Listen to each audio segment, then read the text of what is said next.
Okay, That's so what it says here. this is Barden and Robeson Basket Factory. And it was on North Avenue, right? Mm-hmm.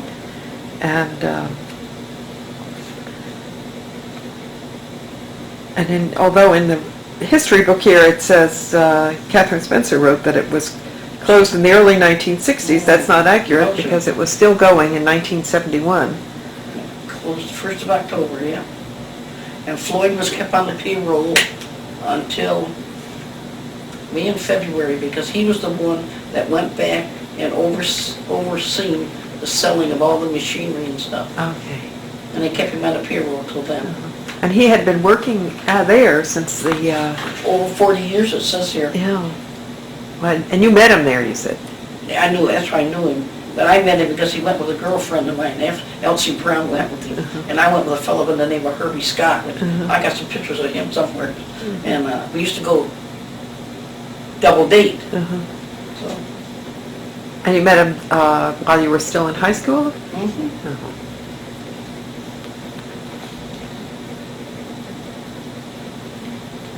You mentioned in the other tape that I believe he had taken you when you went for the nurse's exam? When I went up to Highland Park to register. Highland Park is a hospital? Highland Park Hospital. That's I went up there for an interview and a physical. And that's Rochester?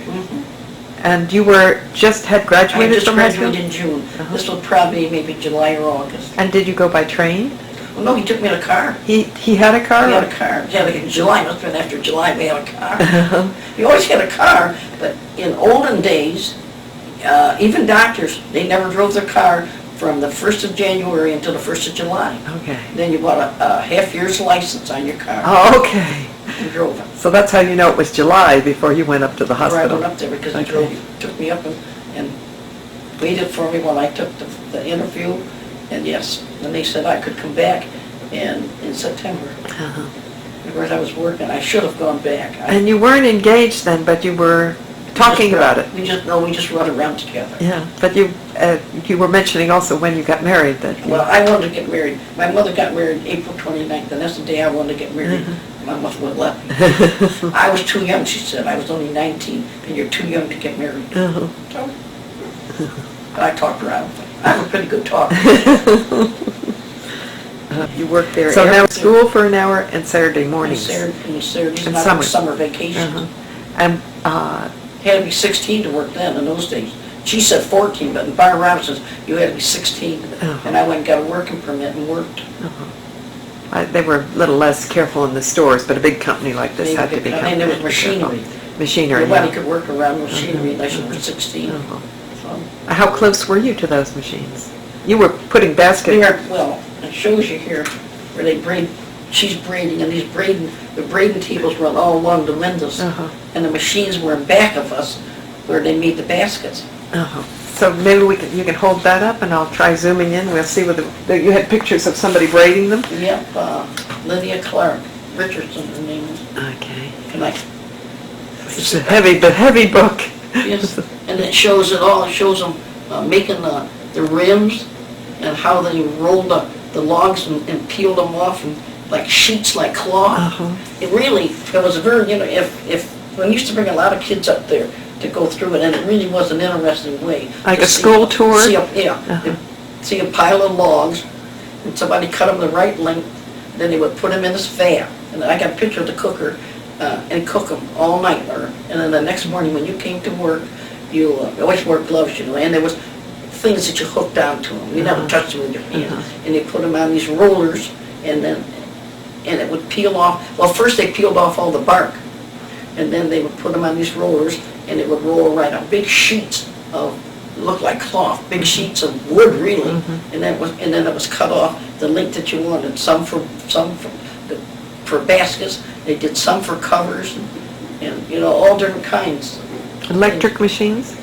Oh yeah, big lathe-like, called a peeler. Logs were peeled to 1/16 thickness on the machine. This is the vat where they cooked them. They sorted all this stuff because nothing ever comes out perfect when you do them. Some of them would be half and half and slivers. They sorted them all. Then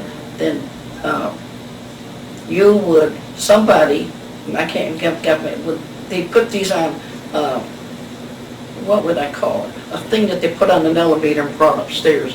Okay. Was had wheels on. Okay. Like a cart? Like a cart, yeah. And then when you needed the stock, you would go to these, they were always lined up, so there was always stock. You never had to go downstairs and get your stock. It was brought up. It's a log or a strip log? Strip.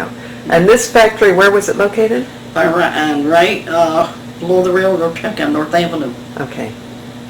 And the building, none of the buildings are there, but Knapp and Salafi bought up and back, and that's where the train comes in and leaves some of their material. Okay.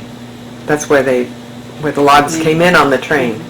Oh no, they came in on trucks from Pennsylvania. Came in on trucks from Pennsylvania. Pennsylvania. Okay. And so, then this is a cooker. This is inside like a... No, outdoors. This Outdoors. is outdoor work.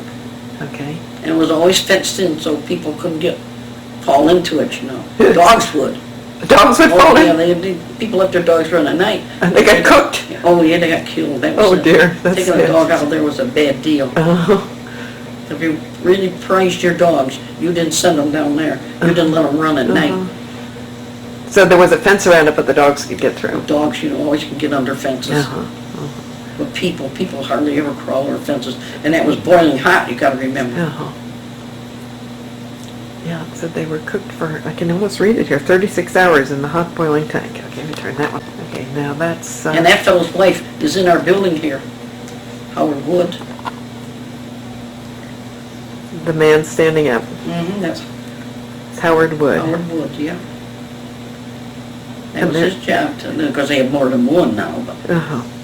And then the next... Those are big machines. Those are really yes. big machines. They occupied downstairs. The whole lower end was to that. There was the machine, and then where they sorted the stuff. And then they burnt, they had a boiler in another building where they burnt all the stuff that they threw away. Sorting, after being chopped. Sorting, let's see.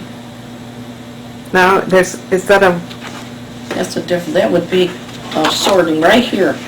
Right here's where they're sorting. And who are those people? That's, I got Letha,